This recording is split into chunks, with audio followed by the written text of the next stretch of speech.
హల్లెలూయా. దేవుని బిడ్డలారా, ఇంకా గొప్ప విషయం ఏంటంటే, నేను సంతోషించే విషయం ఏంటంటే, వాళ్ళు ప్రేయర్ వారియర్స్, వాళ్ళు విజ్ఞాపన చేసేటువంటి వారు. జూమ్ లో గంటలు గంటలు అనేకుల కొరకు, దేశం కొరకు ప్రార్థన చేస్తున్నటువంటి వ్యక్తులు. దేవునికి స్తోత్రం. అటువంటి వ్యక్తులతో మనం సహవాసం కలిగి ఉండడం మనకు ఆశీర్వాదం.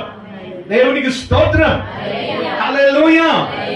ఇక ప్రియమైనటువంటి దేవుని బిడ్డలారా, ఈ ఉదయకాల సమయంలో నేను జ్ఞాపకం చేసేటువంటి మాట ఏంటంటే, ఒక విశ్వాసి జీవితం, ఒక సేవకుని జీవితం, ఒక ఆత్మీయ జీవితం ఎక్కడ ఉండాలి అని అంటే, దేవుని గడప ఎద్దనే ఉండాలి, దేవుని ఆవరణములోనే ఉండాలి, దేవుని గుడారములోనే ఉండాలి.